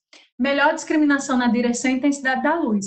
Aí aqui eu botei um exemplo do Nautilus, que é um molusco, que ele tem um olho desse jeito e ele tem a abertura, a retina, ela se dobra e forma uma abertura bem pequena, que vai bloquear a maior parte da luz que entra, que incide. Então, vai formar imagem, mas muito pouco nítida e de baixa resolução, porque vai entrar pouca luz, tá? Mas você percebe que já é um pouco mais trabalhado o olho. E aí tem o olho que é o que a gente conhece, que é o olho vesicular, que aí ele vai ter o quê? Uma lente, tá? Que vai ajudar com que os raios luminosos cheguem e converjam, tá? Os raios vão convergir e entrar na retina. Vão ser refratados, né? Aquele fenômeno de refração que a gente conhece, que eu vou mostrar numa figurinha. Então, a lente chegou para dar um up aí melhorar a nitidez da imagem e etc. E tem os olhos, que é aqui, ó, essa primeira figura aqui desse inseto, são os olhos convexos, que são os olhos dos insetos, né? Anelídeos, moluscos e artrópodes, que ele fica em formato convexo, forma uma superfície convexa para a entrada da luz. Os olhos convexos mais complexos são os olhos compostos dos artrópodes, que são isso aqui. Cada cada estruturinha daquela, do olho composto dos artrópodes, dos insetos, formadas por um omatídeo, que é nada mais é do que essa estrutura aqui, ó. Ela tem uma córnea, que é uma região modificada da cutícula, aí tem um cone cristalino, que forma uma lente, e aí tem as células, lembra que são rabdoméricas nos invertebrados, nos insetos e etc., não são as células ciliares, são rabdoméricas, tá? Então, só para mostrar para vocês, elas se organizam aqui, ó, e ficam assim, aqui é como se fosse um corte, e aí a gente vê no corte transversal, tá? E aí a formação de imagem para esses animais pode ser de duas formas: olhos compostos com aposição e com sobreposição. Com aposição, nada mais é que o quê? Cada omatídeo desse atua de forma dependente, vai detectar uma fração da imagem. E aí os neurônios aferentes vão fazendo muitas conexões e vão gerar uma imagem integrada. Já os olhos compostos com sobreposição, o que é que vai acontecer? Os omatídeos vão atuar juntos para produzir uma imagem na retina, tá? Então, esse com sobreposição dá uma boa discriminação visual. E a imagem, esse tipo de olho composto com sobreposição, a gente encontra principalmente em insetos e crustáceos de hábitos noturnos, porque ele dá uma imagem mais discriminada, melhor discriminada. Então, aqui, só para a gente ver o sistema visual humano, tá? A gente tem o quê? A esclera, que é essa camada mais externa, aqui que é onde a gente tem a parte branca do nosso olho, né? Uma camada densa de tecido conectivo, é o branco do olho. A gente tem aqui, a córnea, que é uma camada transparente que vai permitir a entrada dos raios luminosos, então ela é super importante. Por isso que algumas pessoas, existe o transplante de córnea, que a córnea é um dos órgãos, uma das partes principais do olho, que ela faz essa absorção da luz. A gente tem a íris, que é essa parte do olho, que é o que dá a cor dos nossos olhos, né? Ela é formada por um músculo liso, pigmentado, e aí o que a íris faz? Ela tem a capacidade de se contrair ou de se abrir, que a gente tem a pupila, né? E aí, por exemplo, quando a gente tem pouca luz no ambiente, o que vai acontecer? A nossa pupila vai dilatar para absorver o máximo de luz possível no ambiente. E quando a gente tem muita luz, ela vai se contrair, a pupila vai ficar pequenininha para não absorver tanta luz. Deixa eu ver o que mais. O corpo ciliar, porque a gente vai ter aqui a lente, que também a gente já viu que tem um papel essencial, que a luz vai incidir aqui na lente e ela vai sofrer refração para vir para a retina, para a gente conseguir enxergar. Então, essa lente, ela precisa se ajustar para ajustar foco e etc. Então, ela é ligada ao corpo ciliar aqui, que são esses músculos, tá? Aí tem esse líquido gelatinoso que sustenta a retina, o humor vítreo. Tem o coroide, que absorve luz, certo? Para não refletir. E aí isso não acontece com os gatos, por exemplo, né? Animais com hábitos noturnos. O que é que acontece? A coroide dos animais com hábitos noturnos possui uma camada, que é o tapetum lúcido, que vai fazer o quê? Promover a reflexão dos raios luminosos. Ela não absorve, ela reflete para melhorar a visão noturna. E aí, por isso que a gente vê esses olhinhos assim, ó. É a luz refletida desse tapetum lúcido. Só um minutinho. Tá atrapalhando esse... Peraí.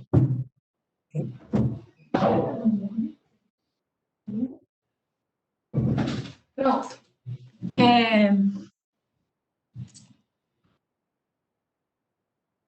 Aqui só para mostrar como é que funciona, né? Como é que a gente consegue detectar a imagem.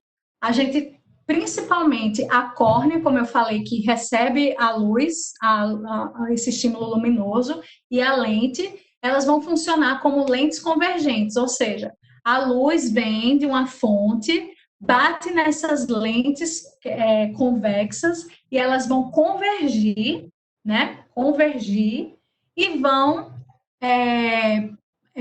quando passam por elas, vão convergir, sofrem uma refração, que é mudar a direção, tá? Quando sofre refração, é aquilo que a gente aprende de espelho. Ela vai sofrer uma mudança na direção e vai ser focada aqui na retina, onde está escrito foco principal. Então, essa distância da lente até o foco principal é o que a gente chama de distância focal principal, tá? Então, aqui, os raios luminosos de um objeto distantes atravessam o olho e a distância focal é pequena na retina.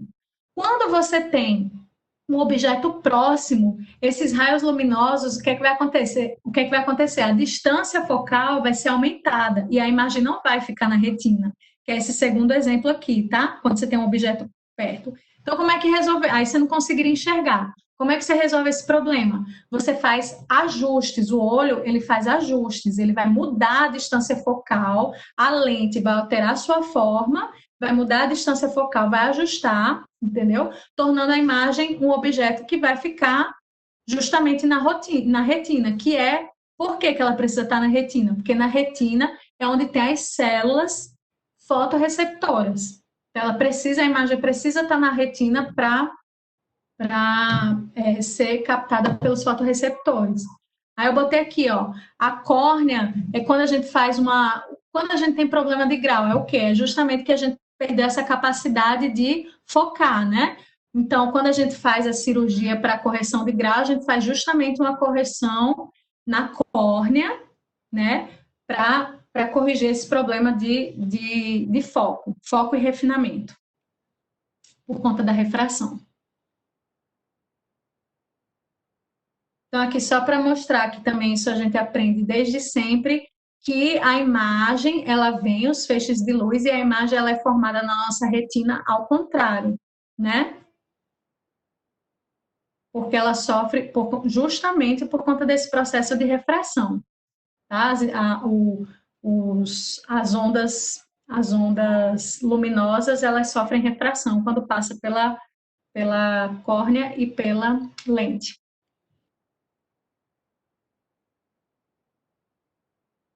Aqui é a presbiotia, que é justamente a perda de elasticidade das lentes, que é o que o pessoal chama de braço curto, né? Você não consegue enxergar e fica tentando focar, por quê? Porque as suas lentes, elas perderam aquela elasticidade, aquela ligação com o músculozinho e ela não consegue se ajustar. Aí o processamento da informação, já está quase acabando, hein?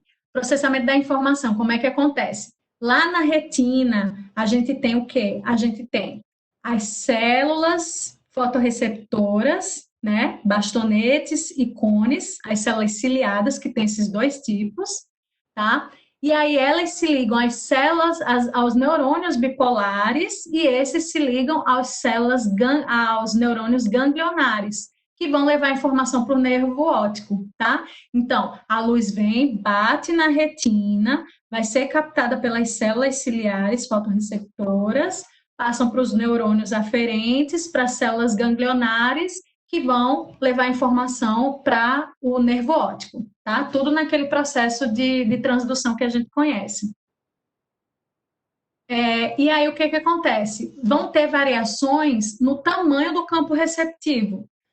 A gente consegue perceber que o cone, cada célula ciliar, ela vai se ligar a um neurônio, que vai se ligar a um neurônio ganglionar, que vai levar informação para o nervo óptico.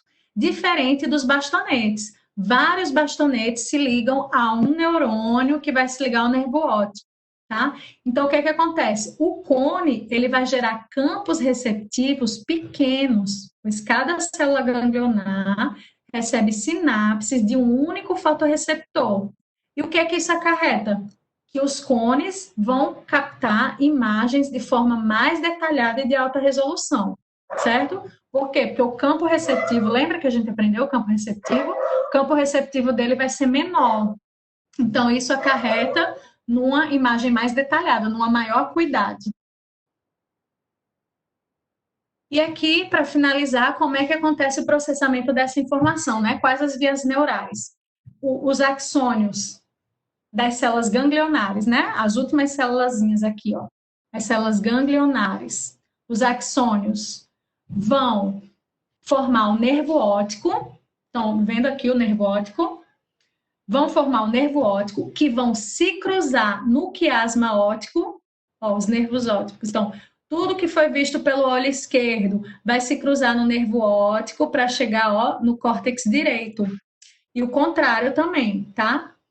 Só que isso de maneira mais complexa, porque tem várias divisõezinhas aqui de como a imagem é formada no campo de visão. Então, os nervos ópticos vão se cruzar no quiasma óptico e após a passagem pelo quiasma, as fibras continuam no trato óptico, passa pelo núcleo geniculado lateral do tálamo e chegam no córtex visual, tá? Então, só para vocês saberem aqui que isso aqui é o quiasma óptico que faz o cruzamento das imagens, tá?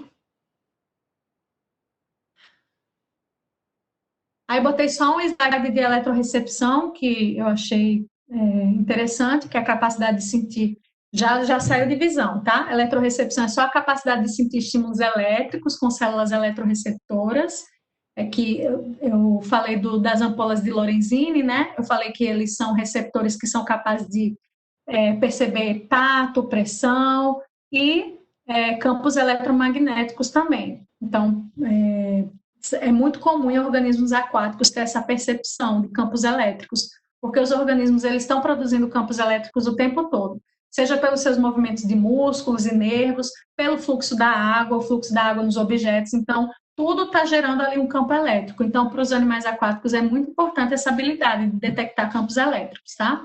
Então, eles vão detectar alterações no campo elétrico, então quando tem um objeto, o campo elétrico altera, etc., e aí eles conseguem ter noção da presença de objetos ou outros indivíduos. E é isso. Se tiverem alguma dúvida... Luli, eu vou ler as perguntas aqui para você, então. Tá. Peixe produz algum som? Ou eles ouvem apenas os sons que os outros animais e o ambiente causam? Peixe produz som. Peixe produz som através, principalmente, existem alguns tipos de som. Alguns peixes produzem som por bolhas, por liberação de ar e fazendo bolinha, outros por batida de ossículos internos. Eles fazem algumas batidas de ossos e produzem barulho que eles usam para se comunicar, inclusive. Fazem som.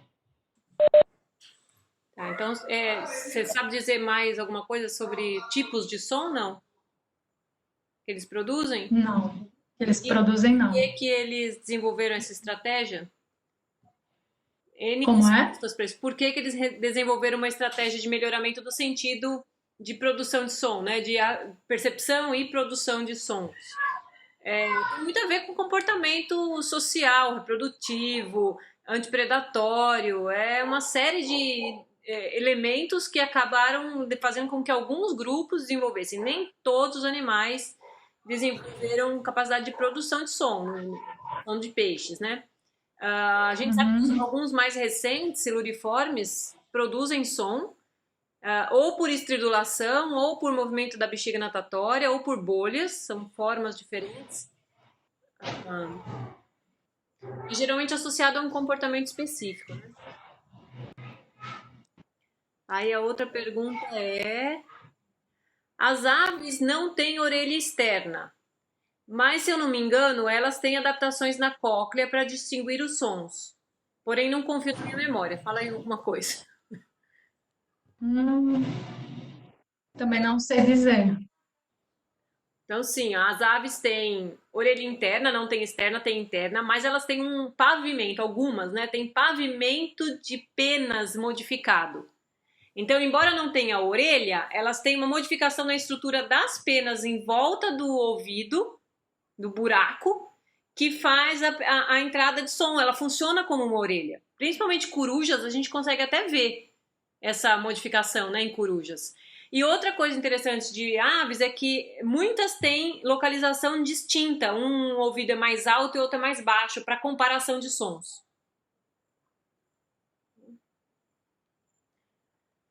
Alguém sabe dizer por que os cones são azuis, vermelhos e verdes e não azuis, vermelhos e amarelos, vermelhos e amarelos, que seriam as cores primárias? Pergunta que todo mundo queria fazer e ninguém faz. Nomenclatura velha, vamos lá. Inclusive o que a Luli estava falando de orelha, né? Ela ficou falando de orelha externa, orelha média, orelha interna. Essa é a nomenclatura nova. Infelizmente, eu não consigo me acostumar com essa coisa. Para mim é ouvido interno. Orelha é essa coisa em volta aqui e ouvido. É estranho. Aí muda a nomenclatura. Os cones fazem um pouco mais de sentido ter mudado. Então, essa nomenclatura de azul, vermelho e verde é muito antiga. Foram as primeiras detecções de capacidade visual com cores, né, nos animais. E aí hoje se usa cones de captação curta, média e longa, de comprimento de onda curto, médio e longo. Então, curto é azul, médio é verde, amarelo, ali pelo meio do caminho, longo é vermelho. Tá? Então, perdeu essa nomenclatura de cor exatamente porque nem todo pico do cone médio é no verde, é 550 nanômetros, né, de percepção eletromagnética. Então, se você sai desse pedaço ali e vai um pouquinho mais para frente, começa a ficar num outro tom de cor que a gente enxerga, não é a mesma cor que os outros animais enxergam. E aí vira uma salada de informação. Então, hoje se dá a nomenclatura de curto, médio e longo, e nem todos os animais só tem 3. A gente está falando aqui de humanos, são tricromatas, tem esses 3, curto, médio e longo, denominados anteriormente azul, verde e vermelho. Hoje não é mais, e muitos animais apresentam uma série muito maior de comprimento de onda de cone. Por exemplo, tilápia, peixe tilápia que a gente come, tem 7 tipos de cones para cores. Então não dá nem para dizer só azul, verde, amarelo, vermelho, falta cor aí para a gente dar nome. Né? Então a nomenclatura já é baseada no pico de absorção. Né? O cone azul, que seria lá em torno de 450, 430 nanômetros, aí tem um outro que é 490, tem um outro que é 520, e assim vai o pico de absorção. Quanto mais picos de absorção, mais refinada é a percepção de cores. Tô chocada com essa dos cones. Tá lá. Então, uma dúvida. Diz. Eu quero saber se, na questão do sentido visual, se somente os estímulos de luz serão responsáveis por determinar a abertura ou a contração da pupila, se tem efeito químico também, a abertura e na contração. Da pupila. Responde, Isso. Luli, quer que eu responda? A aula é sua. Vamos lá, tem vários outros elementos que interferem. Então, a luz é um dos elementos que interfere, mas fatores endógenos como estimulação do sistema nervoso autônomo, simpático, parasimpático interfere também. Né? Então, o simpático geralmente está associado, geralmente não, está sempre associado com a dilatação, parasimpático com constrição. E várias drogas sintéticas que a gente acaba usando têm interferência sim.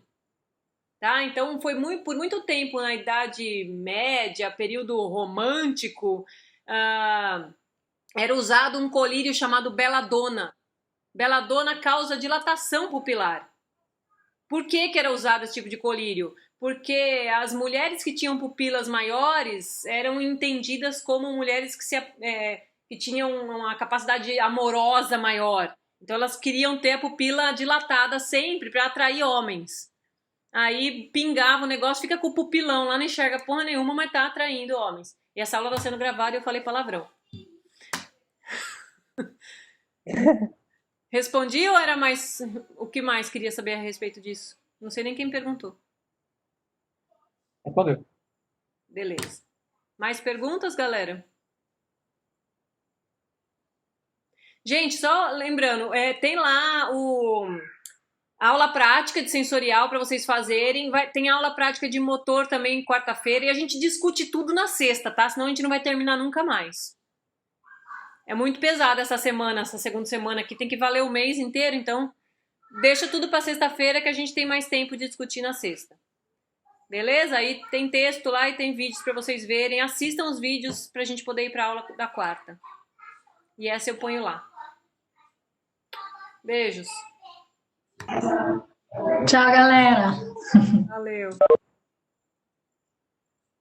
Tchau, gente. Valeu. Foi bom, viu? Muito boa aula, viu? Obrigado. Obrigada a vocês. Deixa uma coisa. A aula os slides de aula, você vai botar eles todos no Cigar? Porque eu acho que só tem até um pedaço, né? A aula tá incompleta no Cigar, com os slides. os slides dessa daqui? Esse agora. Esse agora. Júlio, faz os slides virarem PDF para colocar lá. E eu coloco também o vídeo, mas o vídeo vai ter que então vai ficar pesadinho. Pra todo mundo assistir. Aí com os slides fica mais fácil. A gente vai botar assim. Carol, mas você faz como eu fiz no outro, bota só o link do Google Drive, eles conseguem